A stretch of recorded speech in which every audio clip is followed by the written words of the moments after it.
What's up, everybody? As you see, we do have an engine here. This is the original engine that was in the car before I put the built one in. And you know, we just fixed the whole turbo issue. Car was running really good. It was, you know, actually seeing some pretty decent boost figures. And then all of a sudden it started to just decline, and then it started to smell a little bit like coolant every startup. And then on the last drive I took with the car, you know, like our last drive I went on, there was a tremendous amount of smoke coming from the exhaust and even from the engine bay as well. And I knew immediately it smelled just like coolant. It looked like coolant smoke. It was all white. So I did my best to limp the car back home, and you know, it's been here ever since I turned it off. But I went to turn the car off, and then, you know, I went to pop the hood and, you know, went to see what the damage was, and I heard this popping, this like loud like popping noise, almost like it was water, which it actually was water going down and dripping into the turbo and actually, you know, evaporating, getting vaporized. All right, so I don't know if you can hear that popping noise, but ladies and gentlemen, I believe I've cracked this head. And I took all of the spark plugs out as fast as I could, and right when I took out cylinder number 4 spark plug, there was a jet of steam that just shot straight out of the combustion chambers. And my assumption, and you know, if the car's turned off, and I looked in after everything had stopped, you know, steaming up, the combustion chamber was empty. It had a little bit of like moisture in it, but it was empty. It wasn't full of coolant. There's no other way that coolant could be getting through the exhaust port into the turbo other than, you know, there's no other way that that could happen besides the head being cracked. So I'm almost 110% sure that this head is cracked now. So people who aren't familiar with the channel and the build, the engine I bought originally, the one that I built that's in the car right now, when I bought it, it did have a cracked head on it. And I went and I purchased a refreshed head, and it was resurfaced and had all the valves redone and everything and lashed. And I went and I put that on, and now we're seeing that that head is cracked as well. So this is the original engine, like I did say. I took it out of the car with 84,000 miles on it. Had no leaks, no problems. This head has never given me any issues regarding cooling or any cracking issues, and it made it to 84,000 miles without cracking. So I'm gonna put my trust in this one, and you know, while we're going through this entire process, I figured might as well do some valve train upgrades. So my goal tonight is gonna be getting the whole timing undone from this engine, and then gonna be taking the head off tonight. So I'm gonna get that done as soon as possible, and then probably tomorrow I'll start on the car. I actually did take the entire harness off of the engine. I just have to take the battery out and the rest of the stuff on this side, just to make my life easier getting the head off of that. But I need to get this head off as soon as possible so I can take it to the machine shop and have them clean it, you know, do their thing with it, resurface it, and get it ready to slap it onto this engine. I mean, this is unfortunate, but it's a known problem with these cars, and there's not really anything you can do about it besides hope and pray that you don't have a faulty casting in your head. So yeah, I'm gonna start working on this thing, tearing it apart, and I'll get back to you guys pretty soon.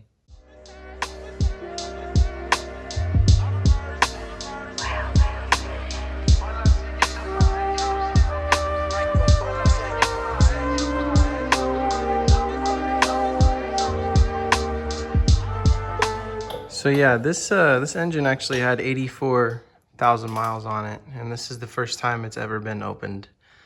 So I'd say I actually did a pretty good job at taking care of this thing. You know, it looks really clean, which means all of the oil channels are probably nice and clean. So I trust that this engine, or this head at least, is gonna do me really good going into this car. Going back into this car actually, so this is going to be kind of a reunion. Hopefully it all works out and this won't crack on us, but you know, only time will tell.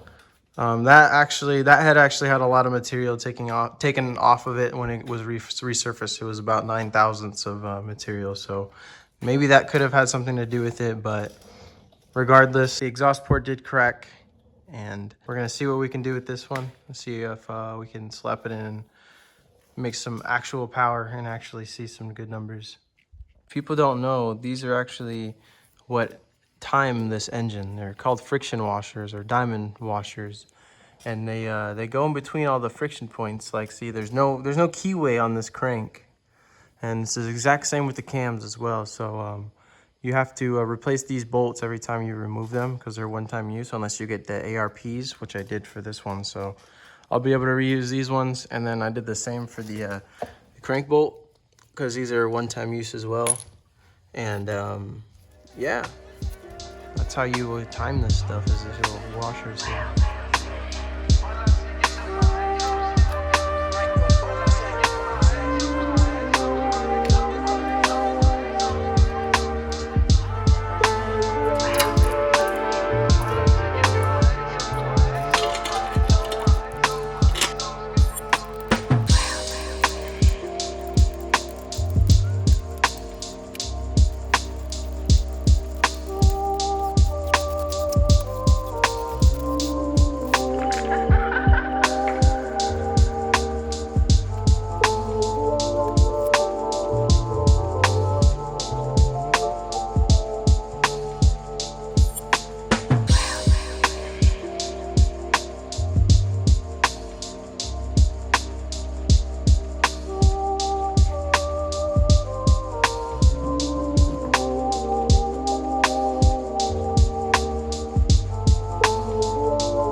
All right, so I managed to get the head off of the block that was out of the car last night. The head is over here. I did notice there was some you know, not too deep. I mean, they're actually pretty noticeable. There's one crack here and then one crack here in these two top corners. So that was the only concern that I could see visually. When I take it to the machinist, have him look into it with a lot more depth once everything's cleaned up, and maybe we can get a pressure test going just to see if there's any internal leaks, just to, you know, make sure that this isn't going to be a problem later down the road, and see if we can possibly address these cracks. But yeah, after we get all that squared away, this should be good to go. Now that that's all taken care of, all taken apart, we can move on to the engine in the car.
I got the head out of both, or out of the car and off of the engine that was on the stand.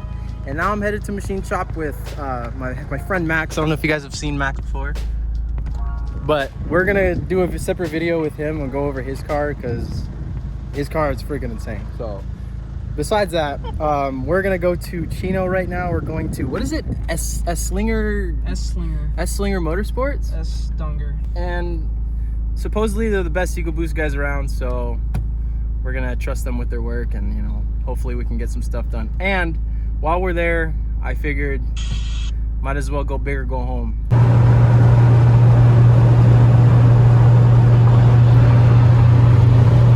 All right, so it's actually been a long time since I went and I dropped the head off at the machinist's house. But pretty much, long story short, COVID kind of ruined everything regarding, you know, getting this head done. My machinist wasn't expecting to be super backed up, but then, you know, his workshop started, you know, they opened up again for business, and then he didn't really have that much time. So unfortunately, my cams, the cams that I was going to run through them, the S-Slinger cams, were another additional month out after I'd already been waiting. Pretty much he had my head for a month and didn't order parts. So I went ahead and I ordered these beautiful looking Piper Ultimate Road cams. They're, you know, a stage 3 cam, you can say. So these ones have I believe they're a 285 degree duration cam. And that's with the VCT, obviously. So the exhaust cams are a 256 degree duration, and the intake cams are a 264 degree duration cam. So we're going to be stepping up to a significant cam now, letting the engine breathe a little bit more, hopefully freeing up some airflow. Also, while the head is out, the guy that I went to, he actually went ahead and ported the bowls of the head, so it looks really good. He sent me a bunch of pictures. I'll put them up right now. But yeah, so I got these cams. They're the Piper Ultimate Road cam, which is the stage 3 cam. I also did get these valves here. These are SuperTech valves, SuperTech nitride coated intake valves. Really nice quality. So those are going to be good. And then these are the SuperTech sodium filled exhaust valves. And these are going to help with the exhaust gas temps, which is one of the main reasons why these heads tend to crack, is the exhaust temps just get a little too high. So running these will, with the sodium, it'll help draw more of the heat away from the head and more up the valve, instead of concentrating all the heat in the head of the valve. And then when you get these valves, you also have to switch over to a different keeper, which is a single notch keeper. And you can see on these valves, it's just a single notch on the top of the valve. And I believe the factory ones have a 2 notch. So yeah, there's some pretty awesome stuff coming to the head. I have to go drop these things off to the machinist. He already has the the Mountain dual valve springs, which I did get that kit, the dual valve spring kit. So we're gonna be running stage 3 cams, dual valve springs, and upgraded valves. So comparing the old cams, or the stock cams, to the newer cams here, this is the intake cam here. Same, it's matched with the stock intake cam, but you can mostly see the difference with the intake cams, and there's not too much of a major visual difference with the exhaust cams. But if you look closely at the actual cam shaft portion, in comparison to how high the lobes are, the lobes are significantly higher than the stock lobes are on the stock camshaft, and then with the intake, it's even more significantly pronounced. So I'm really looking forward to how these things will make the car run when they're in it, and hopefully we can hit close to 8,000 RPM. I don't think that the turbo is going to be making power up there, but you know, at this point, we're just going to see what she does.